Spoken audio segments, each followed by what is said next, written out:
Yeah, this is the intro. If you're a true fan of my channel, you may have noticed, sometimes I make videos with plushies.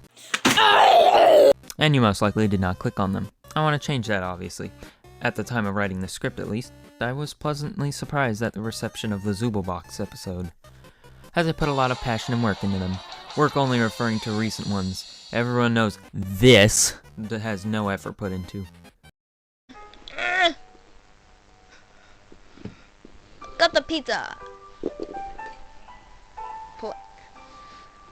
Please watch the Gangle video, it's just as good as the Zooble one, if not better, please. Most people don't really get the appeal of plush videos, so that's what I'm here to explain, and hopefully mind the gap between my commentary audience and plush audience, which consists of like 5 people. Almost everyone on the internet at some point has tried to make some kind of fan story of a pre-existing IP. Oftentimes it's not very realized and just exists floating throughout the internet as some basic concept. These are usually called AUs, short for alternate universes. There's many different mediums to tell AUs through: fan fiction writing, comics, animations, fan games, and of course, plush videos. Most of these mediums take a lot of effort, so eventually while making them, you might ask yourself, Why do men have nipples? why should anyone take this seriously? Why should I even put weeks of effort into a story that doesn't count to anything when I could just make my own story?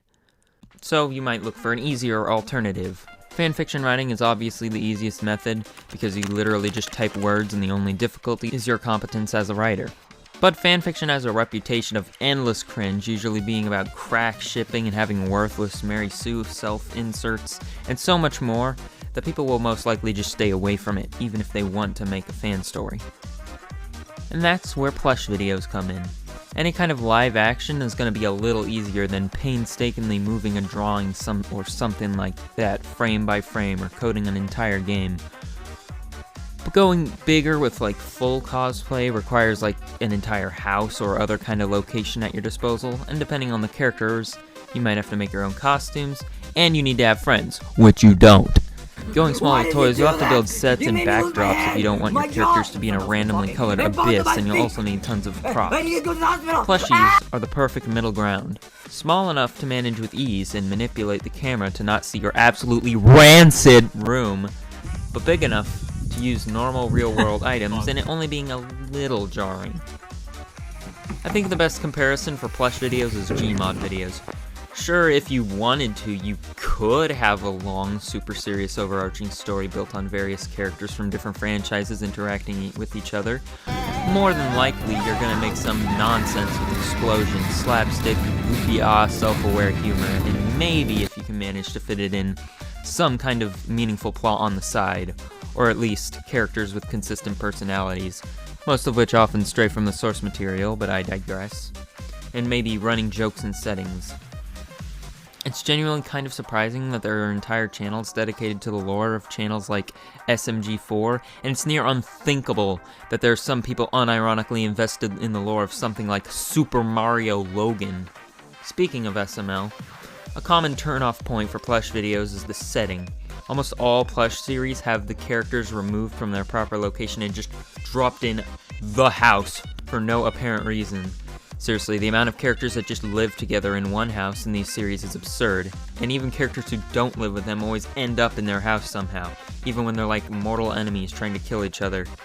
Like it's just kind of some Family Guy neighborhood where every significant person lives right next to each other.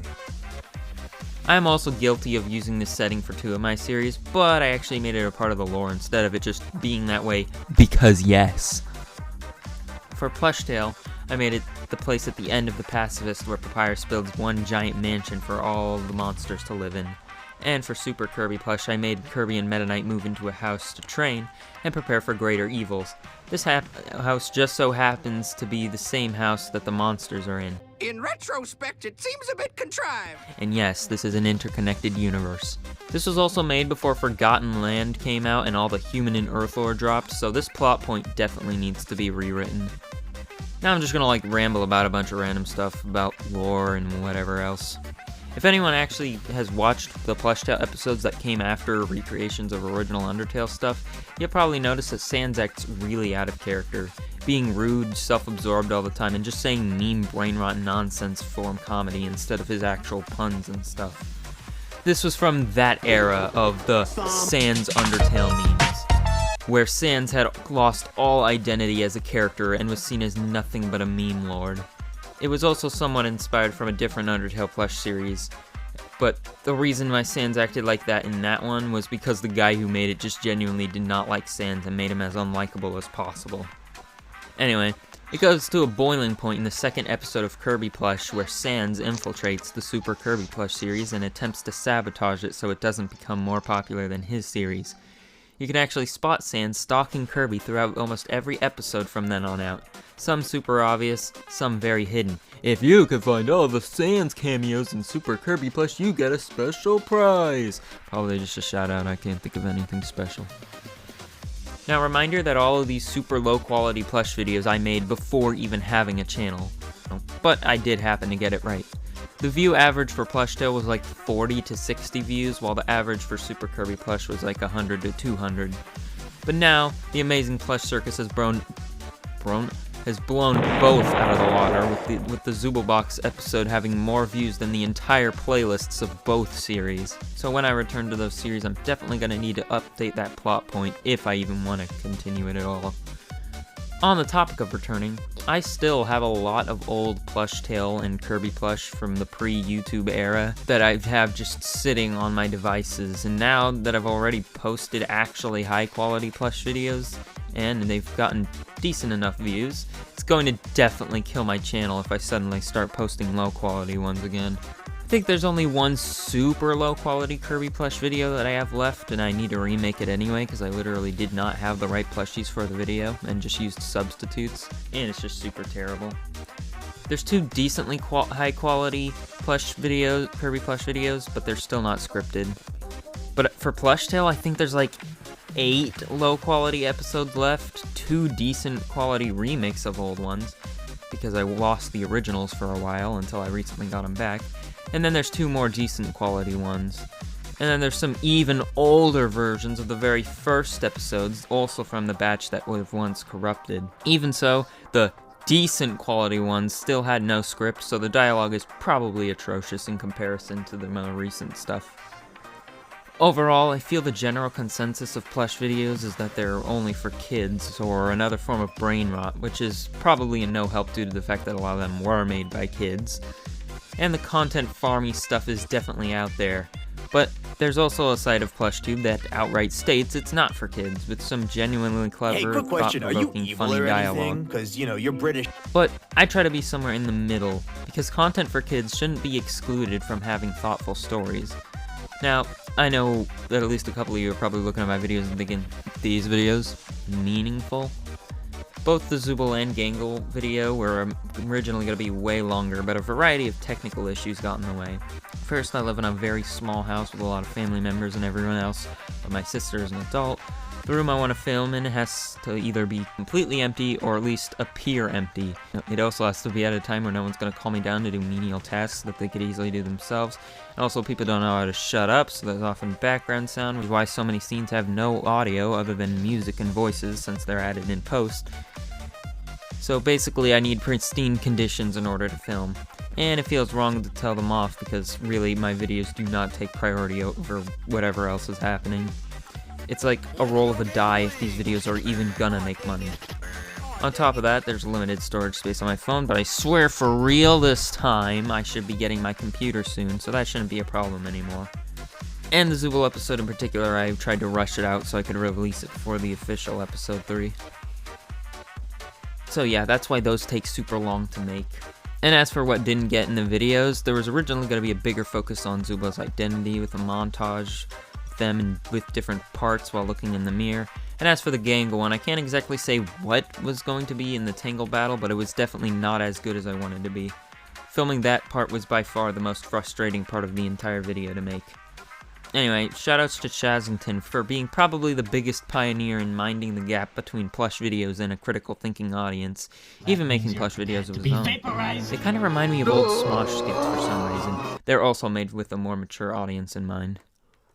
On the topic of age demographics again, while I ultimately started my YouTube channel because I thought it would be a job where I can still do what I enjoy, the other major reason is because I wanted to make good content for kids. Even when I was a kid, I could tell the difference between real content and just the slop that's been on the internet. Kids deserve to have real, meaningful, or at very least harmless stories, not sensory overloads that inject disturbing interests into kids' brains. Now, some of the content I included in these are a little bit questionable. Okay, I'm off now. Oh! Look!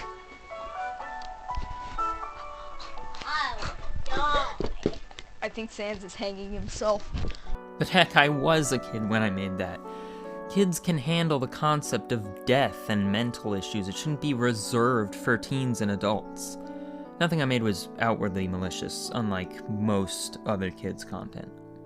I'm sure most of you have noticed that I've been slowly making and talking about more mature stuff, and that there's even more mature stuff that I want to talk about but restrain myself from doing so. And it's for this reason. Even after my humor has become more questionable and my interests have geared towards more mature topics, I still uphold the rule that I placed all those years ago, that this channel is PG. And it's not just about kids. Even teens and adults should every once in a while have a break from super raunchy humor and twisted stories. It's why, even though Discord is strictly 13+, I still have PG channels on my Discord. I do not encourage anyone under the age of 13 to try to bypass Discord's rules and get in anyway. And I know some people will say, oh, kids shouldn't have a safe space on the internet because they shouldn't be on it at all. And while I agree that kids don't need to be on the internet, here's the thing. They are. And there's nothing we can do to get them off. And while parents are to blame, blaming them isn't going to fix anything. What we can do is make the internet a better and safer place, and make it clear what the age demographic of what our content is. Because really, how hard is it to put a disclaimer at the beginning of videos? Some of y'all are just lazy. And let's be honest for a minute, a lot of the depravity that gets posted here is completely against terms of service, regardless if kids see it or not. So keep that crap on the sites where it belongs. Sorry for getting super serious in a video about dumb video game plushies. Overall, I think plush videos, which aren't for kids, should clarify that, because this isn't like YouTube idiotically flagging the entire medium of animation as for kids. It's honestly reasonable to assume plush videos are just for kids. Also, I actually have a second channel where I post more mature content, but because it's not monetized, I usually only post there when there's no reasonable way to water something down, or if it's content I want to show but isn't mine and I don't want to risk getting into another 2-year-long fight for my monetization back.